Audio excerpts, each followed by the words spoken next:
Thank you, Park.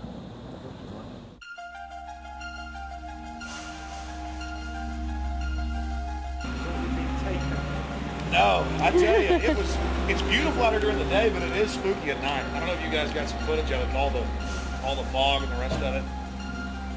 So you excited? Oh yeah. I've got a map. You guys want to look at that? My question is, what, the history, what do they do if they catch you in there? They have us killed. I doubt that. Skinned alive. I don't know. I throw don't. darts at your skin and body. Hang upside down on a redwood tree. I doubt that.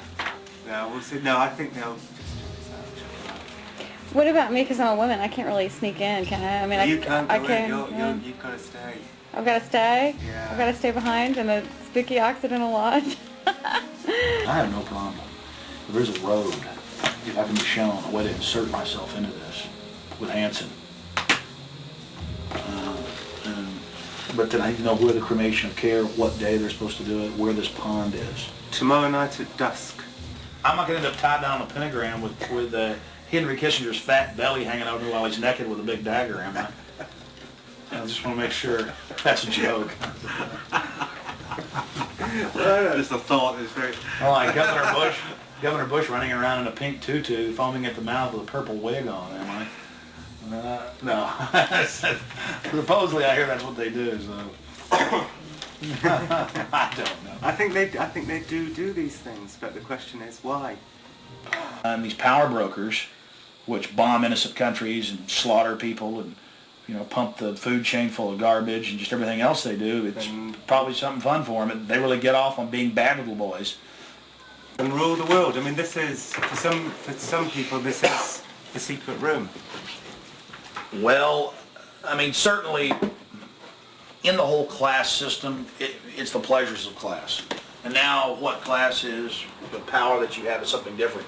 And to me, I mean, from my research of Bohemian Grove, and you guys have obviously done more, I've read a lot of mainstream articles, alternative, talked to people, talked to some guests. It's really where people go in there to do whatever they want to do. So there are probably people sitting around fishing and probably people sitting around doing something completely different. Okay, there's the stage. Right, that's where the talks happen. Because they've got this amphitheatre, and they have these kind of talks, and this is where George Bush gives talks and people like that on this stage. Oh look, there's the lake. There you go. Lakeside talks. There's the lake. There's the shrine. See? Right there. That's where. Honey, come get a shot of this. Now, where's this river? This is near the Russian River. Can you see it?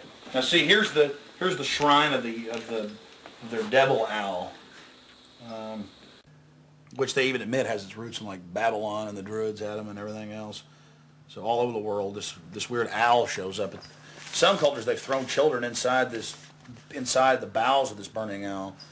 That's historical. We've all read in the Bible about throwing your children to idols inside their, you know. So it's weird behavior, definitely, so it needs to be investigated. And plus, it gets the adrenaline up. Thrill seekers have to have more. But here you go, honey. Right here at the shrine. You can zoom in on that, Mike. I'm saying honey to my girlfriend, Violet, not Mike here.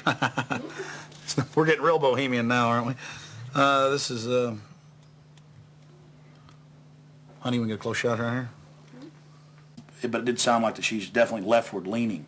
Then we get into the whole semantical debate about is there a left and a right, and to me there really isn't. There's command and control on one end and anarchy on the other, and I want to be on the middle of the real spectrum. Certainly got to have some control in a complex society and civilization. But all the developments I see are pretty bad towards dehumanization. And now you got the UN demanding everybody sign on to this International Criminal Court.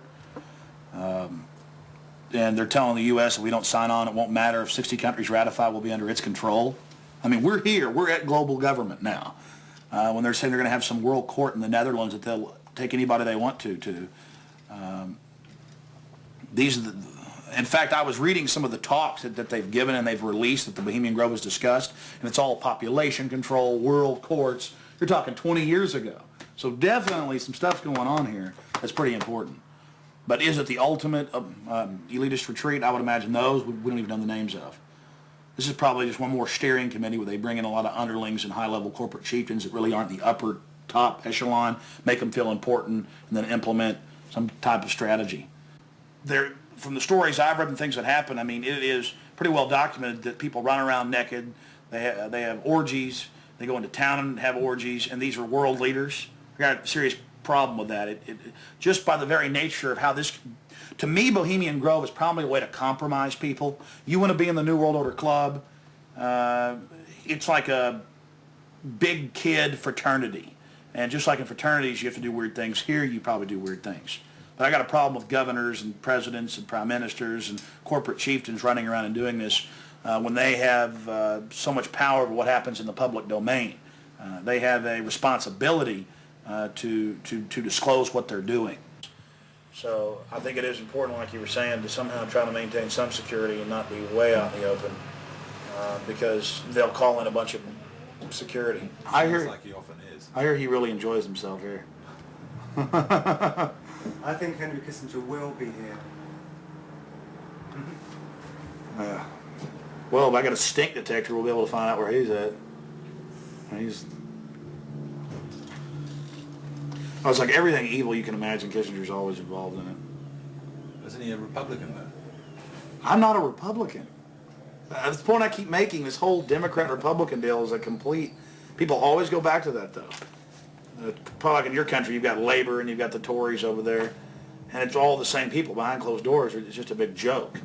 And your leadership, our leadership, it's all the same people. I mean, you do see a fight going on, but it's two different management teams of the same system, bidding for control. What I call the CEO jobs of Slavery Incorporated.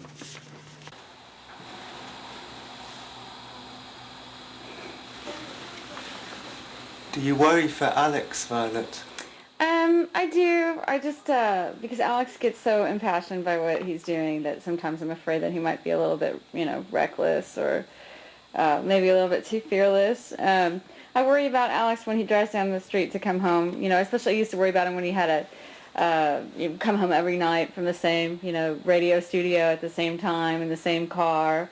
And, I worry about him sometimes when he's late getting back in the studio and he doesn't give me a call. I mean, he is putting himself out there, but I think the fact that he's in the public eye as much as he is really, keeps him safe to a certain degree. So maybe something like this is,